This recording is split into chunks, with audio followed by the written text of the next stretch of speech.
Hey everyone, I am TheChosenOneLegend here, as always joined by my co-host. Hi, I'm Kai, also known as Fascurreyn.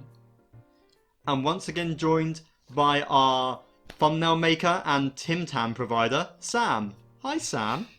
Oh, hey again. That's his new And title. welcome back. It is his official title, it's in his job description. And welcome back to BunchaJokahs podcast, where we talk about different highlights of the month, but in this case, we're talking about highlights of the year, because this is our year in review video, looking back on 2022, and looking a little bit ahead to 2023. It's going to be interesting. You guys ready for this? Yeah. Woo! I guess. That's the spirit, Sam. I mean, really, we just started this so we could berate you for not finishing Xenoblade 3. That's the only reason you're here. So, I'm gonna go cry after this. Good. as you should do, yeah. And then play Xenoblade 3 when you're done with that. But And then I've got my some more. Switch next to me already, ready. Once this is done. So what we're going to do here, we've sort of got three main segments of this. We're going to start off, we're going to sort of talk about just our general thoughts on the year. We're not going to be too detailed in the minutiae, but we're just going to give some highlights of ours and our favourite bits. Then we're going to go into our sort of Game Awards territory, where we're going to list our three favourite games of the year. Also a certain special one that gets its own highlight. You can probably take a guess. And then we're going to do a little section on our most anticipated games of next year and what we're looking forward to in 2023. But that's really it. There will be timestamps in the description below. And let's just get started with the first segment here. We're going to... Well, really, just in general, guys, what did you two think of 2023? In terms of gaming, we don't care about your personal lives. But, you know, gaming, that's what matters here. Of 2022. Well, 2023 Oh, has been going shoot. on for 4 days. You know what, Sam? I just know you're in the future, so I wanted to see what visions you had for us. But let's go with 2022 first, shall we? What about 2022? Yeah. Overall, I think it was very solid. I think it was much better than 2021. Lots of big games came out. Lots of stuff from Nintendo, especially like big games. So overall, like it was really solid. I think it's one of the best years that gaming has had for quite some time, actually. Yeah, I think... Yeah, I was... Oh, go on, Sam. I was quite happy with a lot of the releases this year, even if I've not touched 80% of them. It feels like if Tears of the Kingdom had come out this year, I feel like we would have had another. I think it was 2017. Yes. Yeah. The initial year of the Switch. I feel like we may have had one of those again, but wasn't quite it. So yeah, I think next year might be even bigger again. Hopefully. Yeah, that's a very good point. I was going to bring up myself as well. I mean, literally, we had a new Xenoblade, a new Splatoon game. If we got a new Zelda game, all we were missing was Mario, and we'd be very close to that 2017 launch year of the Switch, which was just wild. So we were on the verge of that. But of course, Tears of the Kingdom, we actually found out this year, was delayed till next year, which I'm fine with because Xenoblade is enough for me. I was not short on things to play. Sam didn't even get to any games to play in the first place, so clearly we were not at a loss here. But generally I agree. It was a pretty good year, I think. It's definitely better than last year in 2020, which, of course, being the whole thing of COVID, was quite empty. But there's been a lot to play. And, I mean, obviously, just to mention it here in general is, of course, without talking about the game itself, all the hype around Xenoblade 3 being announced this year, us doing like hours and hours of pre-guesses on what it's going to be like and then breakdowns afterwards. It's been great fun to do that for the channel because this is our first time being able to do that for a Xenoblade game. We weren't around, didn't even know each other when Xenoblade 2 released. So being able to do that has probably been one of my personal highlights of the year, and I think that's sort of an inevitable thing for probably all of us, but that was definitely the big moment. Yeah, I definitely agree with that. Like, because wasn't the first reveal for it like February this year or something? It was, yeah. So yeah, 10 it's months literally ago. Exactly. So it's just been from like the beginning of the year, even running up until now, where we're still doing videos on it. Like, it's just been this entire year has had Xenoblade 3 plastered all over it in a good way. So yeah, it's been pretty We good. just did a quick count of how many thumbnails have Xenoblade 3 in it. Over 20. Basically, Oh, all wow. of them. We could be like, oh yeah, there's no Xenoblade news in this one. Sam will put like, no, we're on the front still. I can't complain about that. But there's also been, I don't want to go into specifics in games because that will be our whole Game of the Year thing. But there's been a new Kirby game. We've had 2 Pokemon games. Oh, well, 3 technically, because Scarlet and Violet. We've had Fire Emblem 3 Hopes, Bayonetta 3, of course Splatoon 3, some third-party stuff like Sonic Frontiers, and Nier Automata and Persona coming to the Switch. Mario Strikers, right, Kai? That was a thing. Oh, unfortunate. The lowest point of the year for me. Yeah, that was probably one of the bigger disappointments. I still have that clip where we made one good team move together, Kai, and that's all I need from that game. Let's just savor that memory. It was fun for the first hour, and then that's about it. But yeah, we've had there was of course the new Lego Star Wars, Sonic Frontiers. There was all these other big things like you had all the Game of the Year stuff that we all talked about last time, and all of those are really solid games. So overall, there's just been such a good variety this year that it's very nice to see. Yeah, I think that's the thing. There's never been a point where there wasn't something coming out, and like you say, it's a lot of different types of games. Both, different genres, but also older games coming to the Switch for the first time, and big new first party or third party or second party hits coming out. So it's been constant. But yeah, Sam, is there anything particular you want to shout out from that, or? I was partly happy on the fact that we've almost gotten everything that was promised from 2017 now. There is just one game left. Metroid Prime 4. It's the one thing. That's true. That was mentioned in 2017 that still hasn't happened yet. It's my only disappointment, but other than that, I think 2022 was still pretty good. That is a good point. We didn't hear anything of that. We haven't for a while. I think it's likely we'll hear about it next year. But I think it could honestly be a launch title for the Switch 2, or whatever that ends up being. I feel like that might be the direction they take with it at this point. Do you guys agree with that? Quite possibly. I've seen people saying that Tears of the Kingdom will be the last game on this version of the Switch, and that after that it will be a Pro, but I guess we'll see. Something around then could be possible. Yeah, time will tell. I've seen a lot saying that 2023 isn't the last year of the Switch. So, but in saying that, it's just people talking and a bunch of he said, she said. So true. There's been what do we know really? There's been Switch 2 rumors, I think, since 2018. So you're not wrong. The other main thing I want to quickly mention from the year is with NSO, we had the Mario Kart 8 booster course sort of released as part of that. Again, it was announced in the February Direct at the same time as Xenoblade. And that's just been a really fun thing to have constantly through the year to keep bringing you back to Mario Kart. A game that had sort of, in our sort of online gameplay rotations, it had long fallen out of it. Where we sort of only really stuck with Smash or some Jackbox and stuff. But it's been nice to see Mario Kart have that resurgence with these new tracks.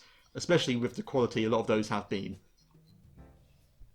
Absolutely. Yeah, it's been good to see, and that'll be continuing next year, of course. Definitely, yeah, straight through to 2023. But does anyone else have any last bits they want to mention about the year before we move on to our favourite games? Nope. No. Oh, in that case then, this is it. Get out your fanfares here. It's the triumphant return of the BunchaJokahs Game Awards. The bigger highlight.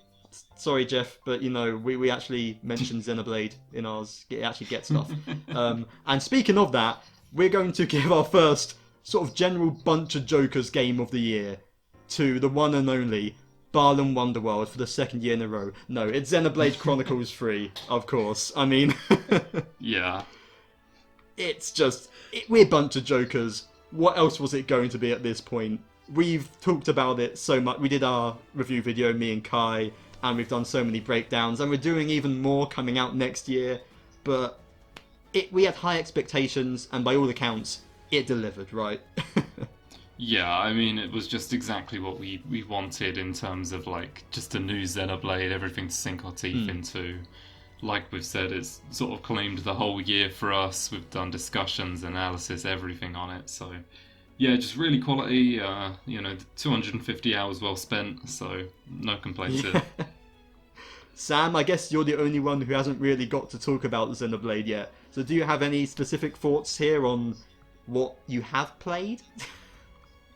The 20 hours I've played have been magical. The first 2 chapters, just incredible. I was so happy to have finished them before literally everyone else in our community. Being able to get it just a couple hours earlier than everyone else was amazing. Was driving the hype train for a while. And then I got back to Australia and I have not really touched it since. You are the only one out of all of us that hasn't completed it, by the way, Sam. Everyone else who got the game has beaten it. Don't tell me that. Don't tell me that. That just makes me very sad. Anyone watching, shame him in the comments. You have my permission. Yes. But yeah, it's been a lot of fun so far. I've done a fair bit within those first 2 chapters. I am, and you can ask Kai about his experience with me, asking him questions about Xenoblade 1 and all the things that I need to not miss when playing the game. Because I do like to 100% games, and as a result, I don't like moving on to areas until I've fully explored everything that I can. Oh, I'm with you there, Sam, to be honest. Oh god, I outnumbered. There's 2 of you.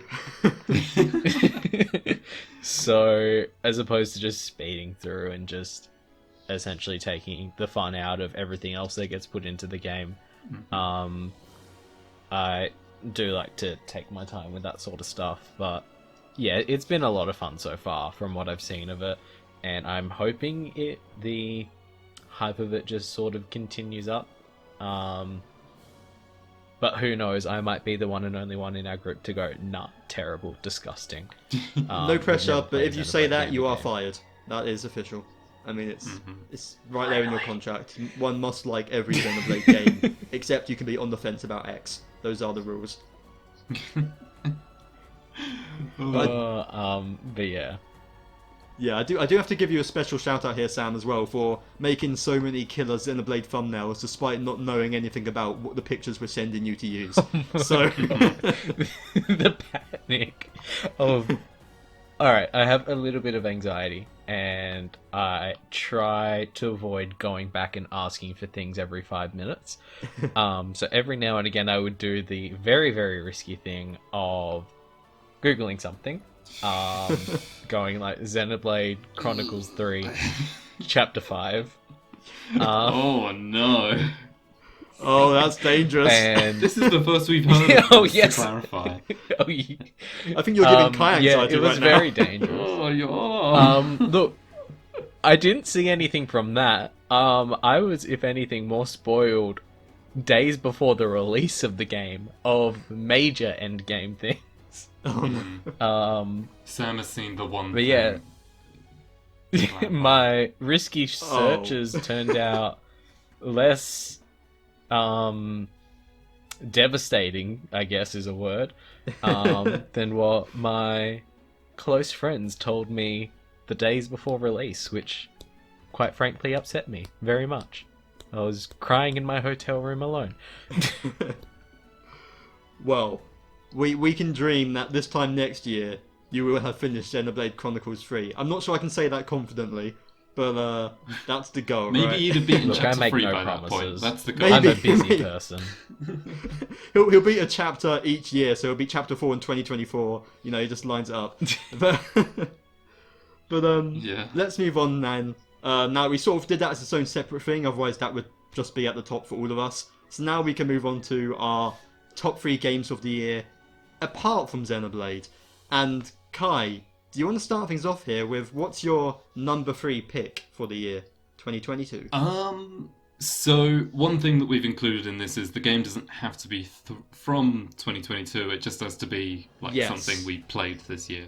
So I am going to go. I want to give a special mention to like a lot of smaller games I've played, like Voice of Cards and stuff like that, and Genshin, I guess, that I played at the beginning of the year. But I think my number 3 game is going to go to Great Ace Attorney Resolve. Nice. That was what I played, of course, at the beginning of the year, from I think like roughly like February through to June-ish. Playing through the second game in the Great Ace Attorney series on stream and stuff. And yeah, I mean, I spent 80 hours on a game that's 30. And it was a great time, you know, the mysteries were great, the story was great, it really carried on from the first game well. We've done a whole discussion singing our praises of this before this game.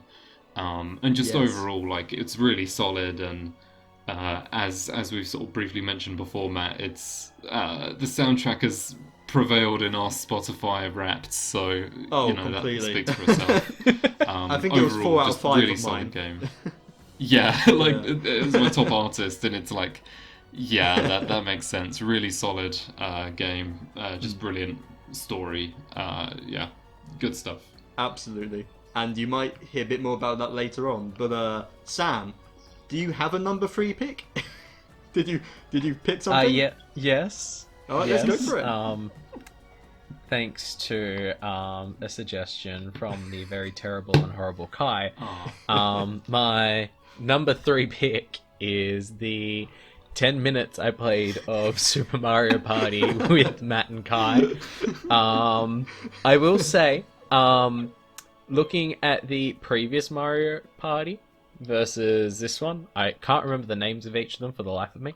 I think the last one was Super Mario Party, and this one's something stars. Mario Party Superstars. Anyways, yeah, Superstars. That's right. So I had the extreme pleasure of playing 10 minutes with Matt and Kai.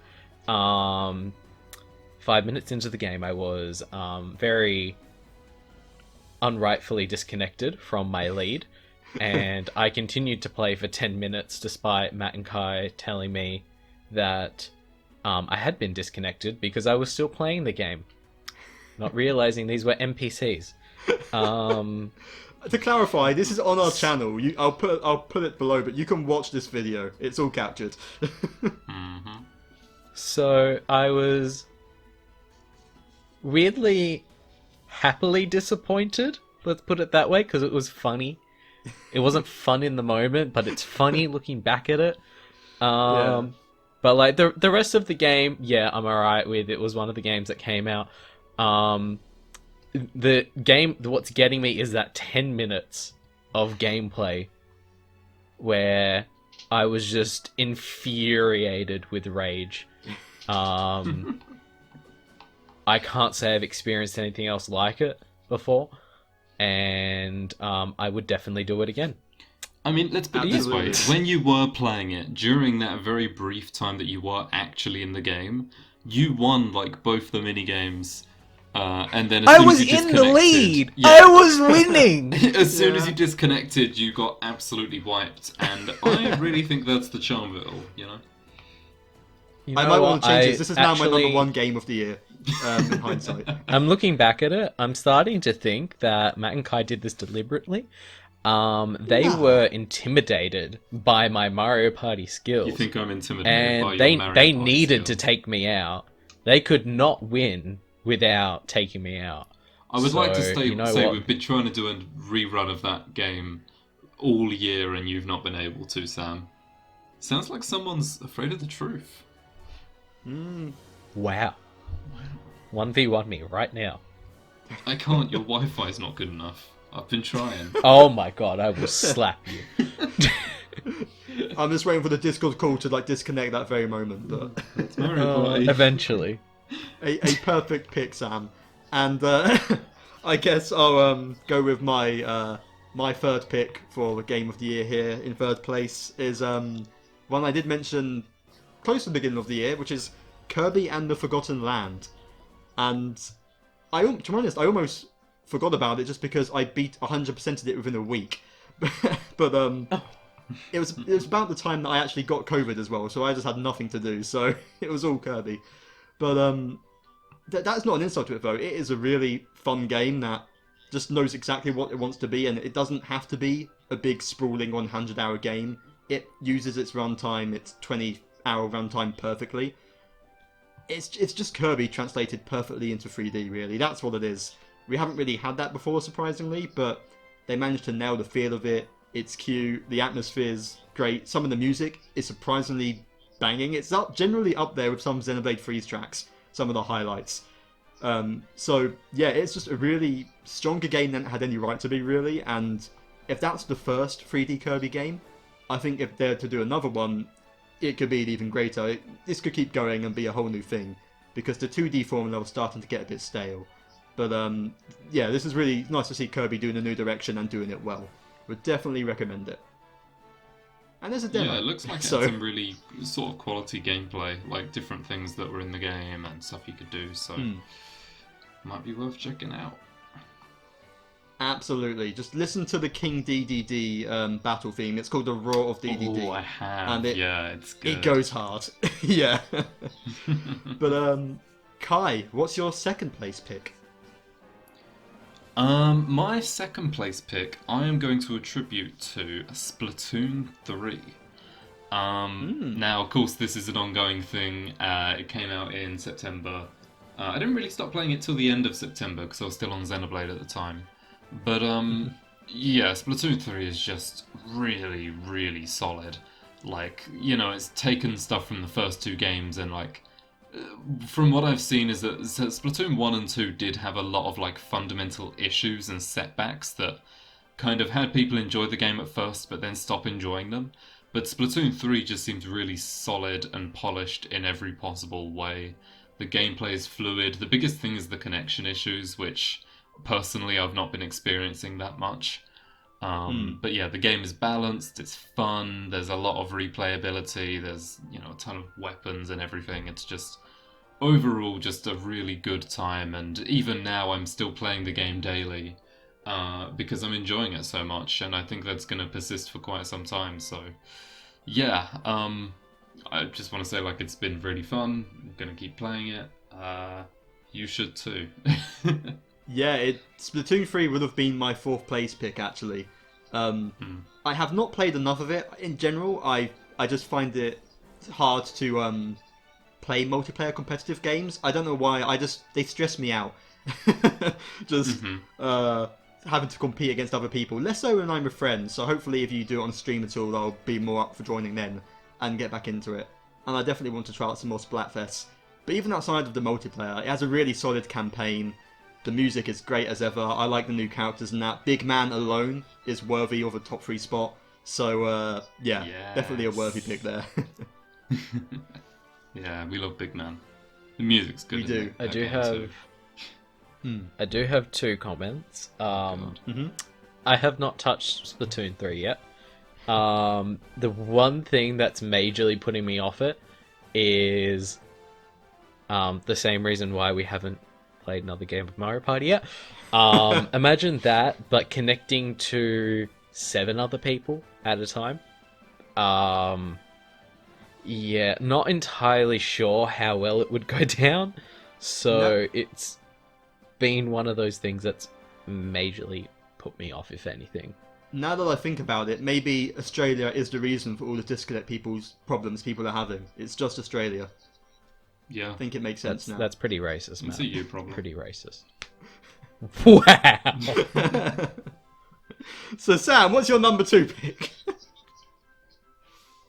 Alright, so my number 2 pick, the reason why it's my number 2 pick, and I'll disclaim this now before people get mad at me, is because I've not played enough other games to put anything higher than this. No. It's actually going to be Legends Arceus, wrong the with that? first Pokemon game of this year. That came out in January, February, Yeah. one of the two. I was actually pretty excited for it. It did a lot of stuff that I didn't think would happen in a Pokemon game. It was definitely, I'm pretty sure most people can agree, it was the step in the right direction that the series needed to head into. If they wanted to keep their audience that they've held on to for almost 30 years. But yeah, it's been one of those things where I played through it up until right before Xenoblade 3 came out. And it was actually a lot of fun. It was a lot more fun than what I was expecting. And even though it's not the graphical masterpiece, which I can say about most Nintendo games though, it was definitely a fun game to play, especially when Gen 4 was probably my favorite gen for a long time. Just looking at Sinnoh as Hisui was a lot of fun, and seeing Pokemon get forms of what they were back then was also really cool. But yeah. Yeah, I don't think that's a bad pick at all. I've heard generally quite positive things about the game. So, I'm only disappointed that they didn't get my Hisuian Bidoof idea in there that Samm so expertly made. But otherwise, I've heard a lot of good stuff. My baby. Yeah. Yeah. I mean, it definitely paved the way for what Pokemon is now, because you can see in Gen 9 now, a ton of the open world-esque ideas have been translated across, and it seems like it's going to stay that way, so, you know, that can definitely be accredited to what Hisui has done. Yeah, overall, I think the only complaint I have with the game is some of the forms in that game are, like, really weird, but then again, some of them are quite cool, so it balances out. Yeah, looking at like Hisuian Legend versus like Hisuian Arcanine, I definitely do agree with that. I mean, I'm looking at that. What was it? The Tornadus Landorus. You know, they had a new one of those. I've still not learnt how to pronounce the name. I think it's Anonymous. I didn't even know its name. I know it starts with an E. Yeah, it's overall though a really solid game though. Like the way it sort of made those different landscapes and capturing Pokemon in a new way. They can attack you. It's all pretty fun. Yeah, Enamorous. There we go. I think people would even be interested to see it continue as a spin-off. It has its own merits above different, you know, it still has its own unique properties against Gen 9 even. So, yeah, definitely an interesting direction. And, well, it was something that we talked about at one point doing, turning, like, our Fakemon into a whole region. I think we discussed it in a lot of length, if I remember correctly. We had lots of plans that were upturned by Xenoblade 3, so... Yeah. Pretty much. Yep. But yeah, definitely potential to return to that kind of thing. It was fun. But my second place pick here, one that I think Kai, you at least played the demo of, and that's Fire Emblem Three Hopes, which came out. And generally it just... I'm glad that the Warriors games seem to just keep getting better and better. In what Age of Calamity did really well was mixing Zelda gameplay, or Breath of the Wild specifically, with Warriors in the way that wasn't just Warriors game with a Zelda coat of paint, but actually was its own unique thing. And Three Hopes continues that train perfectly by melding Warriors gameplay with Fire Emblem Three Houses. It was just generally fun to be with these characters once again and explore a new story. Some certain characters, I only did Golden Deer, but although I think the story fell a little flatter in the end, I still liked it throughout, that it gave different characters more time to shine. Like, Lorenz got quite a highlight in it. We got to see characters who are only teased in the game in Three Houses, like Host, who was one of my favourites. Mm-hmm. And it's just it really goes in on the strategy aspects and commanding your troops. The AI is much more competent than they usually are in Warriors games when you command them to do stuff, which is nice. It just really felt like a perfect blend. Has a great soundtrack, of course, and yeah, I'm definitely glad I played it. and I still haven't played the other 2 routes, and nor have I done that for 3 houses even. So there's plenty more for me to do if I ever find the time for it. Dear God, the backlog. But I really enjoyed the time I did spend with it, and would definitely recommend it. Yeah, I remember I played the demo and I had a good time with it, but like, yeah, I'm surprised I haven't sunk my teeth into it yet or even picked it up, because I've only heard good things about it. I've only heard that it's a really solid Warriors game that does a lot of things even better than Age of Calamity, which I've played through like 2.5 times now.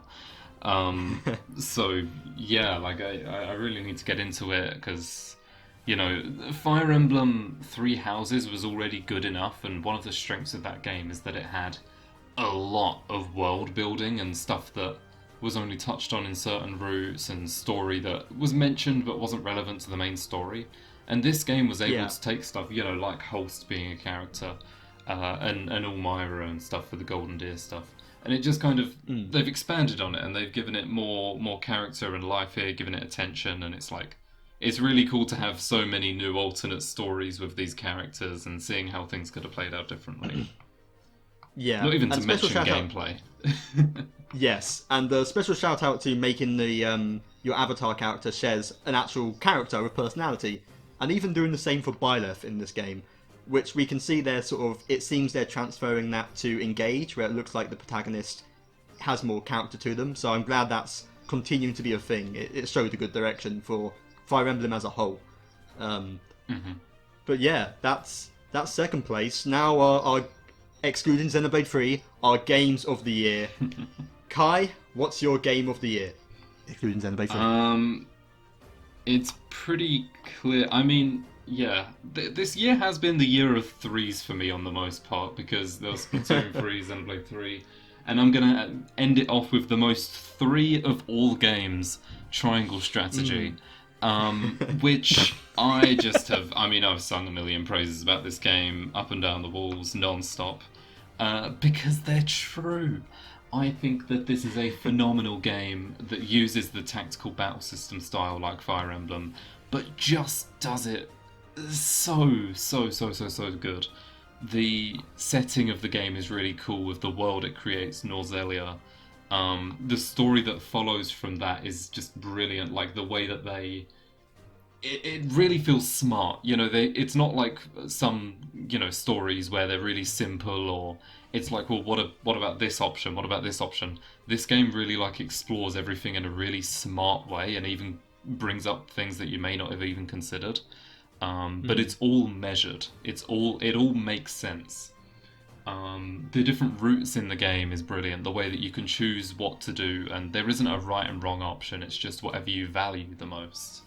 And then you've got things like the music's really good. The soundtrack is phenomenal, especially some of those battle themes. The voice acting is honestly pretty good. I know that was one of the main complaints from the debut demo, but across the game it's really good.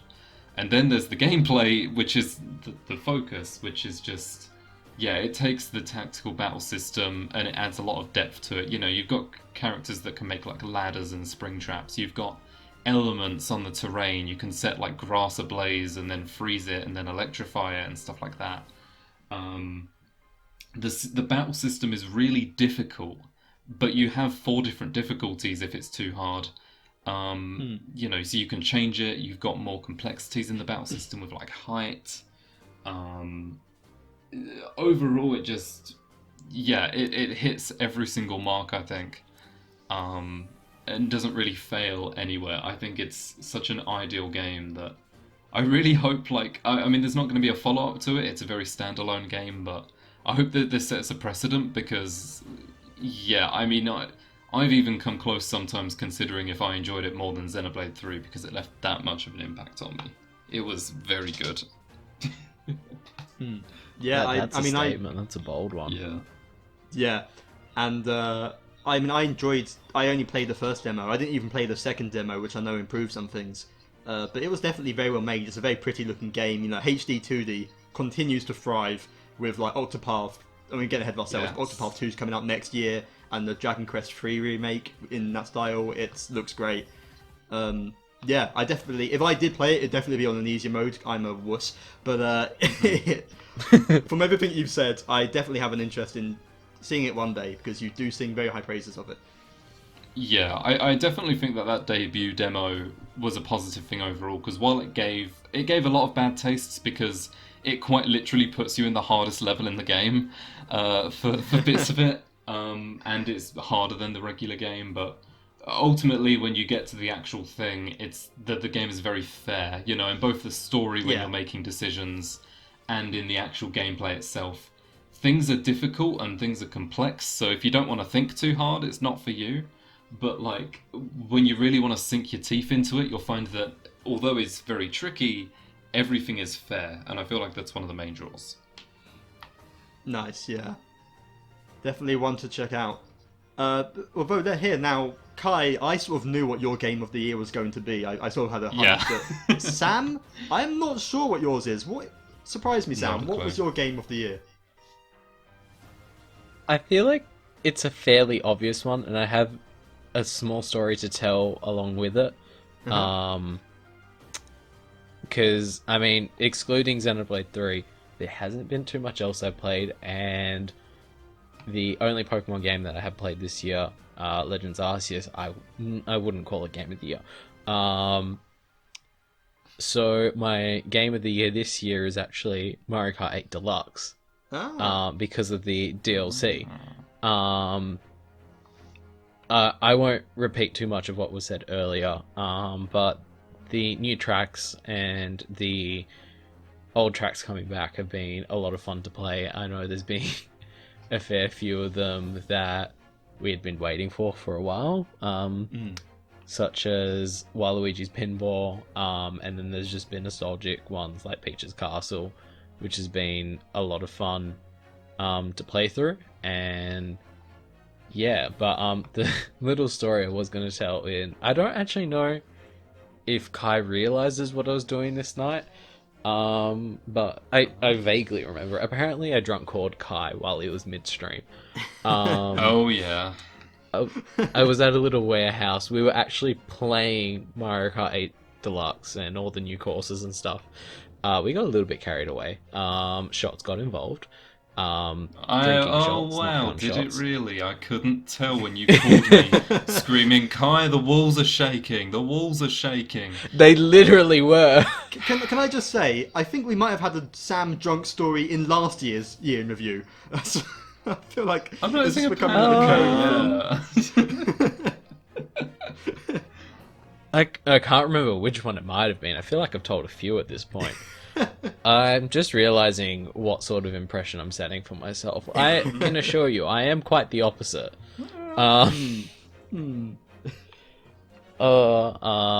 There's just a few nights every year where I either go big or go home. Most of the time I am home, though. You go home and drink more. Alright, Kai, I don't do what you do, but sure. But yeah, nah, it's been a lot of fun to play, and I'm looking forward to see what the rest of the tracks are.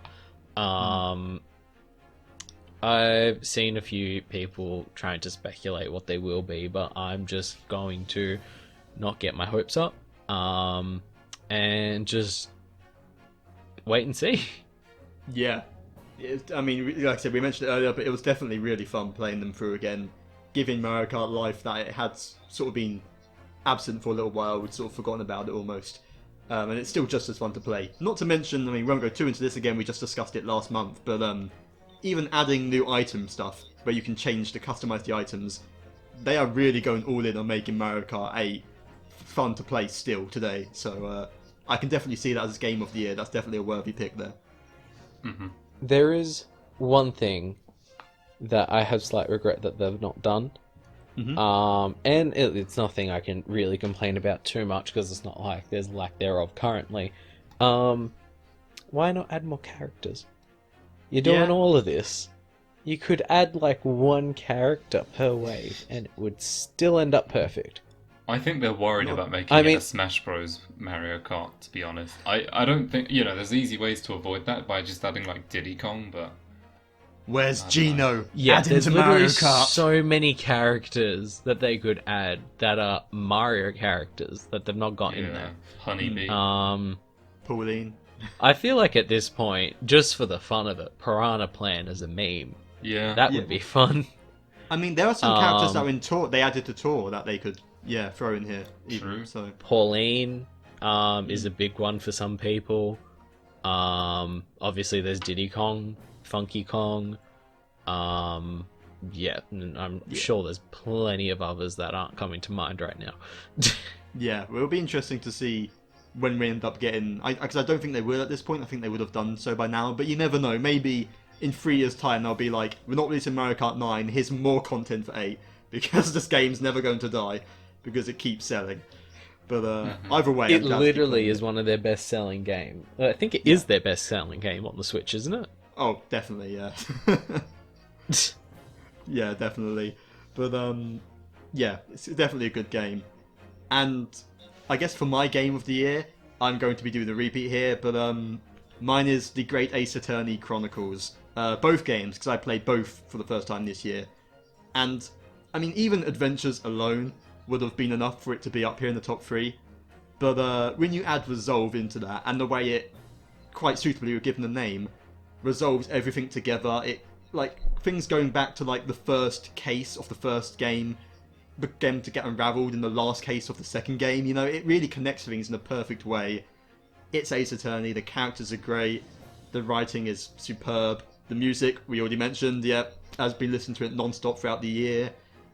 It was just, I mean, it's my first Ace Attorney experience, and I'm enjoying the original trilogy, but I don't think anything's going to beat that high for me. It will be hard to, at least, because it was just a perfectly tied package that has left me thinking about it for months afterwards. I mean, about a year after since I got it even now, and I'm still thinking about it. So, yeah, it was, like you said with Triangle Strategy, Kai, this was honestly not far off beating Xenoblade 3. Like, when Xenoblade 3 was announced, usually that would be like, okay, that's my game of the year no matter what. I was not sure if it would beat Great Ace Attorney, and it only just about did. So yeah, really, really fun game. And it's always on sale, so buy it if you haven't played it. That means you, Sam. Sam. I don't even have time to finish Xenoblade 3 and you want me to play Great Ace. Okay, sure. on you. I will stop Xenoblade 3 right now just to play Great Ace Attorney. Does that sound like a fair deal? You can't stop what you're not playing, Sam. I mean...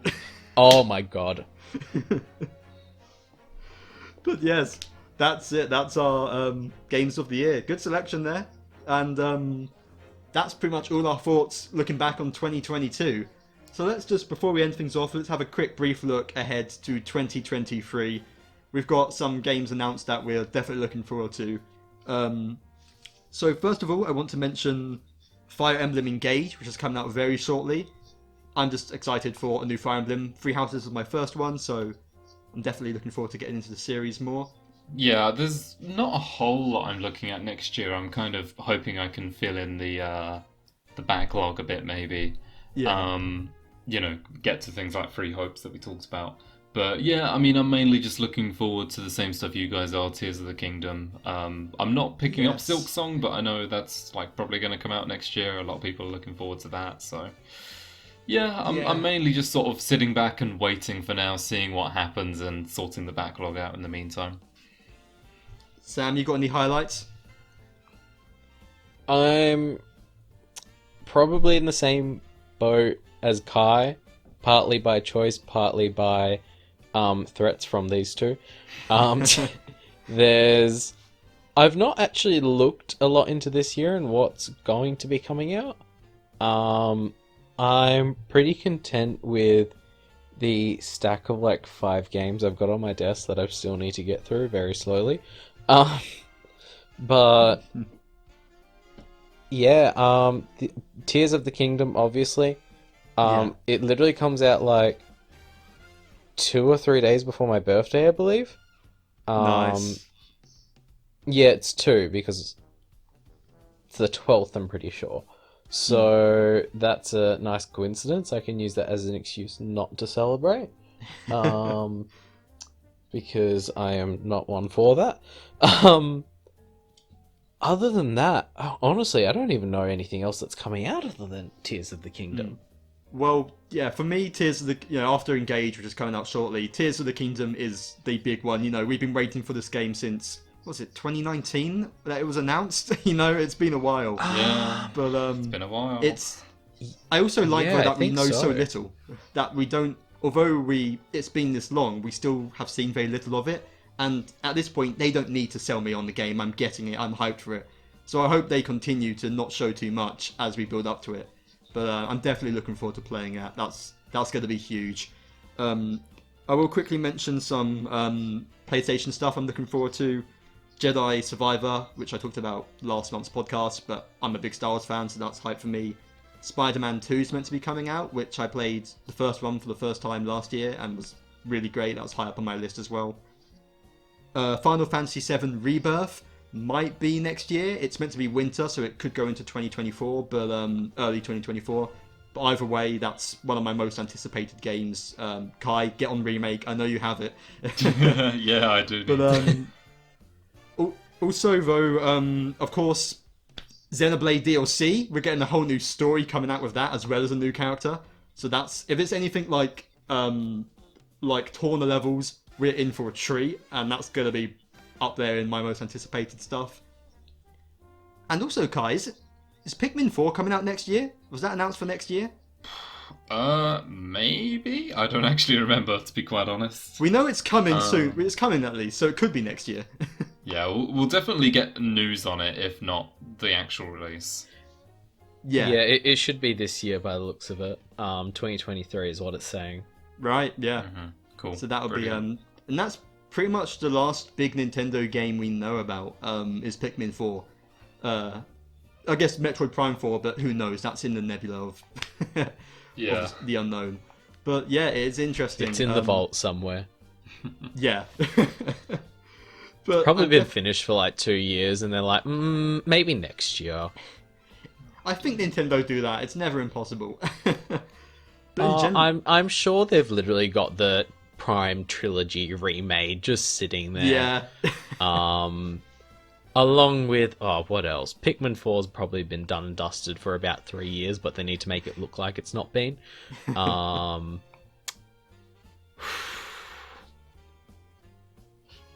Yeah. No further comment. I mean, who knows what they're going to announce, what they're going to surprise us with in the year. Like, this time last year, we had no clue Xenoblade Chronicles 3 was coming out. When you think about it that way, there could be plenty of great stuff we don't even know about. And there's some smaller stuff too, like Kirby's getting a remake, Return to Dreamland and that. So, yeah, it's going to be big. DLC. I mean, yep. I mean, that alone, and Tears of the Kingdom, is enough for me. But add to that the unknown, I'm sure we're in for a good time. But that does pretty much bring us to the end of our year in review and our look ahead video for for this video. So thank you so much, all of you, for watching. Thank you for sticking with us throughout 2022, and we hope you stick through us with 2023 as well, because as well as reactions to all of the new stuff coming out, of course we'll be covering Tears of the Kingdom, we'll be talking about that, and Xenoblade's DLC.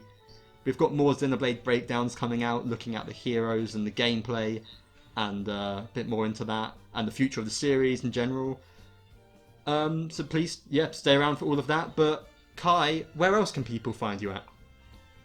Xenoblade 3 is still running on YouTube as normal. I guess the question is, what's going to end first, the playthrough releasing daily or Samm beating the game? I think I can hedge my bets. So Pretty there's that. safe. Wow. Okay. And then there's also my streams where I'm still doing a bit of everything. So, feel free to join in. Samm probably won't be there because he's in Australian time, so that's always a plus. Well, Kai's streams are kind of mid anyways. I don't recommend you go see them. Wow. Oh, Okay. I got Adam Howland to call you mid. Okay, you will forever be known as mid. Whatever. it's canon now. But Sam, on that note, where else do you want to plug anywhere? Anything people can find you at? There's my Twitter, Off-Brand Sam. I don't post much. That about it. Yep, and I guess you can see his work here, making all our thumbnails, in return for Kit Kats that he will get one day. One day. I promise. I actually bought some, but I never got around to meeting you, so, next year's the time. It's for the best, man. First it was worry. 2019, and then it was 2022. I might be coming back this year, but who knows? It might be 2025 at this point. Part of the anticipation. But yes, of course, there'll be links to that in the description below, and you can stick around with us here on Bunch of Jokers on YouTube or on Spotify and Google Podcasts and other podcasting sites for audio-only versions, all under the name Bunch of Jokers. Yep, have a good 2023, guys, and we'll see you in the next video. Goodbye. See ya. See ya.